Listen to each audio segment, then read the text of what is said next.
दोस्तों, government budget की पहली वीडियो में हमने समझा था गवर्नमेंट के फंक्शंस के बारे में कि गवर्नमेंट बेसिकली 3 काम करती है। एलोकेशन, जिसमें गवर्नमेंट जनरल पब्लिक को वेलफेयर सर्विसेज फ्री या कम से कम कॉस्ट पे अवेलेबल कराती है।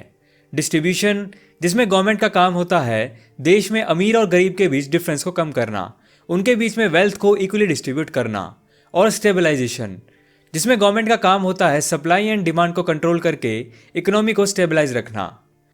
इसके बाद हमने समझा था गवर्नमेंट बजट के बारे में कि गवर्नमेंट बजट में 2 चीज़ें आती हैं, रिसीट्स और एक्सपेंडिचर।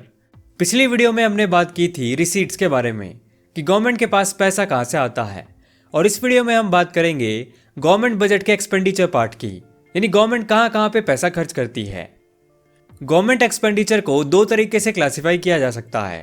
पहला, सेंटर्स एक्सपेंडिचर और ट्रांसफर्स की फॉर्म में, जिसमें सेंटर्स एक्सपेंडिचर मतलब जो खर्च सेंट्रल गवर्नमेंट खुद करती है, और ट्रांसफर्स मतलब जो fund central government state government को देती है खर्च करने के लिए। और दूसरी क्लासिफिकेशन रेवेन्यू एक्सपेंडिचर और कैपिटल एक्सपेंडिचर की फॉर्म में, जिसमें रेवेन्यू एक्सपेंडिचर मतलब ऐसा कोई खर्चा जो करके गवर्नमेंट ना ही कोई एसेट क्रिएट करती है और ना ही उससे गवर्नमेंट की कोई लायबिलिटी कम होती है। और वहीं कैपिटल एक्सपेंडिचर मतलब ऐसा कोई गवर्नमेंट का खर्चा जिससे या तो गवर्नमेंट कोई एसेट क्रिएट करती है या फिर उससे गवर्नमेंट की कोई लायबिलिटी कम होती है। सेंटर्स एक्सपेंडिचर में आते हैं establishment expenditure, central sector schemes, salary and pensions, interest payments, subsidies और डिफेंस। और वहीं ट्रांसफर्स में आते हैं centrally sponsored schemes, finance commission grants, other grants etcetera. अब एक एक करके इनकी बात करते हैं। एस्टैब्लिशमेंट एक्सपेंडिचर, इनमें आते हैं गवर्नमेंट के सारे एडमिनिस्ट्रेटिव एक्सपेंसेस जैसे office expenses, foreign travel expenses, domestic travel expenses, material and supplies expenses etcetera. इसके बाद सेंट्रल सेक्टर स्कीम्स, इनमें आती हैं सेंट्रल गवर्नमेंट की सारी स्कीम्स जो 100% सेंट्रल गवर्नमेंट के अंडर आती हैं, जो मेजरली शेड्यूल 7 की यूनियन लिस्ट के आइटम्स पे होती है, जैसे BharatNet, Namami Gange national Ganga plan, LPG connection to poor household, crop insurance scheme और Pradhan Mantri Mudra Yojana etcetera. Next, salary and pensions, जिसमें गवर्नमेंट पैसा खर्च करती है मिलिट्री, पुलिस, रेलवेज और गवर्नमेंट के अंडर आने वाली सभी सरकारी नौकरियों के सैलरीज और पेंशन पे। नेक्स्ट, इंटरेस्ट पेमेंट्स, जिसमें गवर्नमेंट पैसा खर्च करती है किसी भी बैंक या फॉरेन इंस्टीट्यूशन से लिए लोन के इंटरेस्ट को पे करने के लिए। इसके बाद सब्सिडीज, जिसमें आता है गवर्नमेंट के द्वारा चलाई गई कई सारी सब्सिडीज जैसे एलपीजी पे सब्सिडी, एजुकेशन पे सब्सिडी एटसेट्रा पे किया गया खर्च। नेक्स्ट, डिफेंस, डिफेंस में आता है वो खर्चा जो गवर्नमेंट डिफेंस इक्विपमेंट खरीदने के लिए करती है, जैसे रिसेंटली जो रफाइल खरीदने के लिए किया गया था।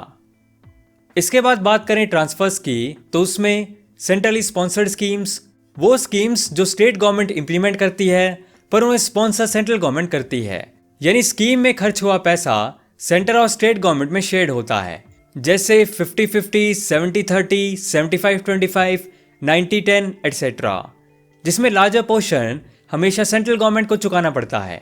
ऐसी कुछ स्कीम्स की बात करें तो इनमें आती हैं ग्रीन रेवोल्यूशन, प्रधानमंत्री Awas Yojana, mid day meals इन स्कूल्स और स्वच्छ भारत अभियान एटसेट्रा।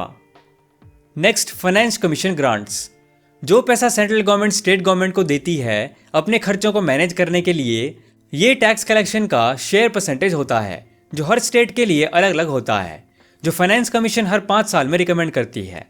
इसके अलावा अदर ग्रांट्स, जिनमें गवर्नमेंट किसी भी डिजास्टर जैसे बाढ़, अर्थक्वेक के केस में स्टेट गवर्नमेंट को उन इमरजेंसी सिचुएशन में नुकसान की रिकवरी करने के लिए जो पैसा देती है।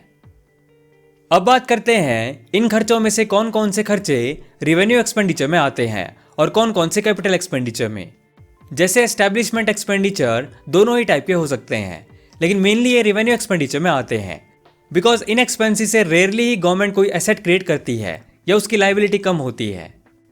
Next, central sector schemes, government की वेरियस मिनिस्ट्रीज के द्वारा अलग अलग टाइप की स्कीम्स चलाई जाती हैं, जैसे हेल्थ, एजुकेशन, ट्रांसपोर्ट एटसेट्रा।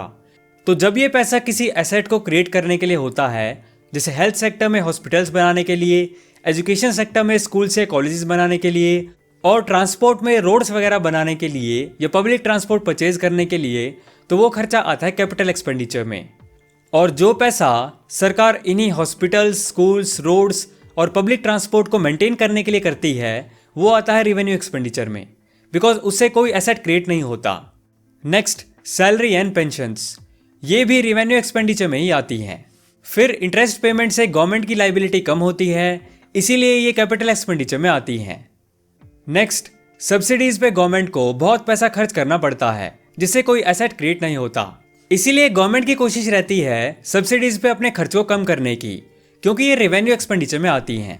फिर डिफेंस में जैसे हमने रफाइल का एग्जाम्पल लिया था, रफाइल की परचेजिंग आती है कैपिटल एक्सपेंडिचर में और मेंटेनेंस का खर्चा आएगा रेवेन्यू एक्सपेंडिचर में। नेक्स्ट, अब बात करें अगर ट्रांसफर्स की, उसमें आती हैं ग्रांट्स। सभी टाइप के ग्रांट्स हमेशा आती हैं रेवेन्यू एक्सपेंडिचर में, बिकॉज ग्रांट्स में गवर्नमेंट पैसा स्टेट गवर्नमेंट को गिफ्ट की फॉर्म में दे चुकी होती है, इसलिए सेंट्रल गवर्नमेंट ना ही उससे कोई एसेट क्रिएट करती है और ना ही उससे उसकी कोई लायबिलिटी कम होती है। और बात करें सेंट्रली स्पॉन्सर्ड स्कीम्स की, तो इसमें जो पैसा कोई भी न्यू इंफ्रास्ट्रक्चर क्रिएट करने के लिए लगाया जाता है वो आता है कैपिटल एक्सपेंडिचर में, जैसे new power plant, new water supply infrastructure etcetera. और जो पैसा उनकी मेंटेनेंस या अदर रीजन के लिए खर्च होता है वो आता है रेवेन्यू एक्सपेंडिचर में।